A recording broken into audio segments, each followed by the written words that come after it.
what's up guys? Mga katek pala. So, ako po ay nagbabalik sa araw na ito mga katek at Happy New Year sa inyong lahat. So, meron tayong bagong video na gagawin ngayon mga katek at sana ay mapupulutan ito ng kunting aral. Kasi meron akong ginawa dati nito, yung pag-install ng backlight driver. Ito naman ay doon sa Dibantio na 43-inch LED TV, and ngayon naman ay ilagay natin doon sa ating Samsung na 26-inch LED TV. So, refresh lang to mga katek at sana ay may matutunan na naman kayo kahit konti lang. So, bago tayo magsimula mga katek, pasensya na kayo kasi nabubulol ako. And may shoutout muna tayo. And gusto ko pala ipakilala sa inyo itong nasa kanyang likod mga katek.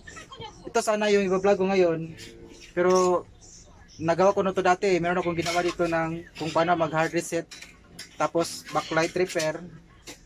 So hindi ko na lang gawin to mga katek. So ito yung ginawa ko ngayon, and yung sa likod naman yun kahapon. Ayan. And ang gagawin natin ngayon ay mag-install ng backlight driver. So siguro mga katek, gusto ko sanang gumawa ng video na puro shoutout lang kasi napakaraming gusto mo pa shoutout sa ating mga bagong kaibigan sa ating channel.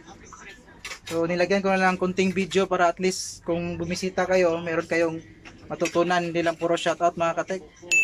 So ang una natin shoutout itong aking bagong kaibigan na si Joy Masoy Tech TV from Cebu City. So mga katek, pakipuntahan at bisitahin nyo rin kanyang channel kasi marami din siyang mga ginagawa. Tinatira niya lahat kahit ano. So napakalupit din ito si Joy Masoy Tech TV. Shoutout sa iyo idol. And next ay ito si Cherward Moksan from Hinguog City, Osamis Oriental. Shoutout sa iyo idol at salamat sa pagbisita sa aking munting bahay. And next is ito si Noitik PH. Shoutout idol, salamat sa pagdaan sa aking bahay. And itong next natin ay si James Binyusa. Shoutout idol, salamat po sa laging pagtangkilik sa aking mga video. And ito si Conpicker 23, may YouTube channel din to. So guys, kung may oras kayo, puntahan nyo para madagdagan po yung ating mga kaalaman about sa electronics. Shoutout sa iyo idol Conpicker 23. And kay Mila Santos na bagong kaibigan din natin to. Shoutout sa iyo madam. And next is ito si Ronald Munares. Shoutout idol. Dami mong pinanood sa aking mga video. Dami ko ng utang sa iyo. So dito lang ako babawi sa mga shoutout. And next natin ito si Iwan Friend from Iloilo City. Technician din to na laging tumatambay sa ating channel. Salamat idol sa walang sawang pagsubaybay sa aking mga ginagawang kabutihan. And next natin ay si West Jojo Tech. May channel din to, and ito sa isang master din sa mga electronics repair. So kung may oras kayo, puntahan nyo kasi malupit din to, may mga kakaibang technique. And next natin ay ito si Marco Francis 713 Mix Vlog. Bago lang natin itong nakilala kanina, nag-message ako na pa-shoutout at sana ay makabisita siya sa ating bahay. Pagtingin ko mga split o pasikas lang yun. Pagtingin ko sa aking YouTube studio, nandun na. So salamat idol sa pagbisita sa aking bahay. Shoutout sa iyo. And pakipuntahan nito si Marco Francis kasi meron ditong ginagawang mga pagre-repair. And next, ito si Nards TV, bagong kaibigan din natin. Shoutout sa iyo Nards TV. Shoutout. And guys, shoutout ko rin itong aking kaibigan na dating kasama namin dito. Meron din siyang channel kaso wala siya ngayon kasi nagkasakit. So ako po ay nakikiusap sa inyo mga katek na sana po ipuntahan nyo itong ating kaibigan na si GPN Electronics. Meron ditong ginagawa na mga pagre-repair, and kasama namin dito sa shop kaso wala siya ngayon kasi nagkasakit at sana ay gumaling na siya mga katek.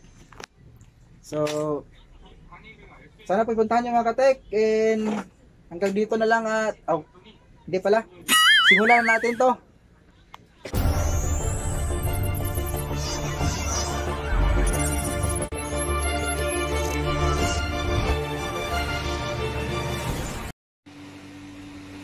So ayan mga katek. Ito na itong unit natin ngayon sa araw na ito. Ito ay isang Samsung na 26 inch LED TV.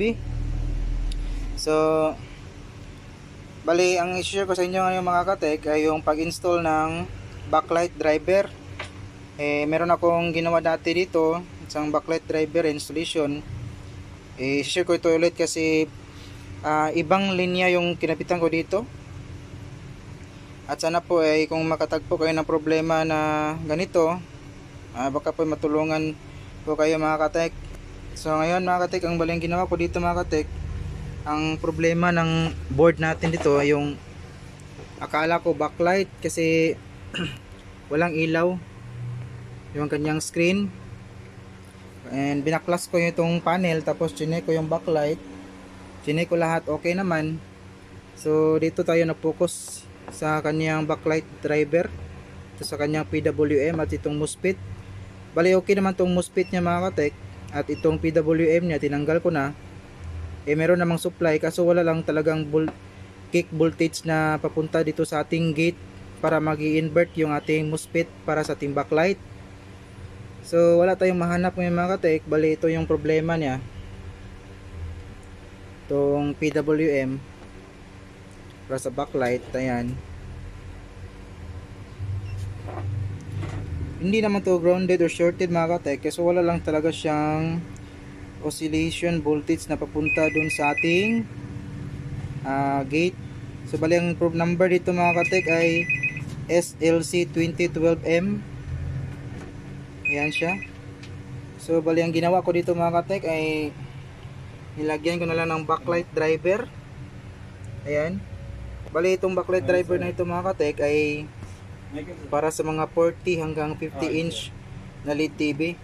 Kasi wala naman tayong available na para sa mga 24 hanggang 32 inch. So ito lang ang pagtiyagaan natin mga katek. Kasi try ko naghanap ng parts na dito sa aming mga spare parts pala, kasi wala tayong mahanap ngayon mga katek. And meron naman to sa online, kaso abutin tayo ng ilang weeks bago dumating. So magiging tambak na naman to sa bodega na to, sa bodega natin. So ngayon mga katek ay gawa na lang natin ng paraan para maayos natin tong ating unit ngayon. So bali ang connection dito mga katek, yung ginawa ko dito, ito ay itong red na medyo malaki, yung BCC na 12 volts. Yan, kinabit ko dito sa ating power supply. Bali 13 volts mga katek, pero okay lang yun, pwede na supply kasi wala naman tong 12. Ito ay 13 volts sa Samsung na board. Then itong brown ay nasa ground natin. Ito yung ground. And itong red mga katek, ito ay yung ating enable pin. Kung mapansin nyo mga katek, dito tayo di pareha nung ibang mga unit na met sa kaniyang power supply. Meron tayong makikitang adjust at saka enable pin. Dito yung sa Samsung ay wala. Ayan, kung makita natin dito mga katek, ito ay isang pin number 6. Kung magbilang tayo dito, hindi pa ganun, kundi pa ganyan mga katek. Bali bilangin natin to, 1, 2, 3, 4, 5, 6. So pin number 6 ay, kung makita natin dito sa ating label mga katek, yung pin number 6 ay backlight on. Yan, 5 volts yan. So dito natin inilagay yung red sa ating pin na enable. Tapos itong black, yung adjust, ay nilagay natin dito sa ating PWM dim. Ayan mga katek, yan PWM dim. Kung mapansin dito, 1, 2, ito yung pin nya. Ayan, punta yan dito. So nasa mga 2.5 volts yan yung adjust mga katek na inilagay natin sa pin number 2 na PWM dim. So ngayon mga katek, kahit wala na tong black yung adjust, ay aanda pa rin itong ating backlight driver. Wag nyo lang mabaliktarin kasi nabaliktad ko to kayo na mga katek. Wala tayong nakuhang output voltage dito sa ating backlight driver, walang supply, hindi nag-oscillate itong PWM nya pag nabaliktad natin itong adjust at saka yung enable. So yung enable mga katek ay nasa 5 volts, tapos yung adjust ay 2.5 volts mga katek. So yung mga katek, sana ay may natutunan kayo sa ating maikling video ngayon, para at least hindi kayo magsisisi kapag bumisita kayo sa aking bahay mga katek, at meron kayong matutunan kahit konti. So yan siya mga katek, balas sana nasundan yung tumatik. At tapos ito pala mga katek, itong orange na wire ay inilagay ko dito sa black na papunta sa ating backlight. Tapos ito yung supply na positive, ayan siya, yung kulay yellow. Ayan, papunta naman siya sa blue para sa ating backlight. Bali dalawang linya to mga katek, pero magkadugtong lang. So ayan, sanay nasundan nyo to mga katek. Ayan, bali nilagyan ko siya ng rubber coating dito. Ayan, so ito yun. Ayan, so ngayon mga katek ay magti-test na tayo ngayon. So ayan mga katek, bali natapos nating i-arrange yung mga connection at wirings nya. Naibalik na yung mga wire, yung mga connection. So tinest ko na mga katek, so i-test natin ulit. Plug natin. Yan.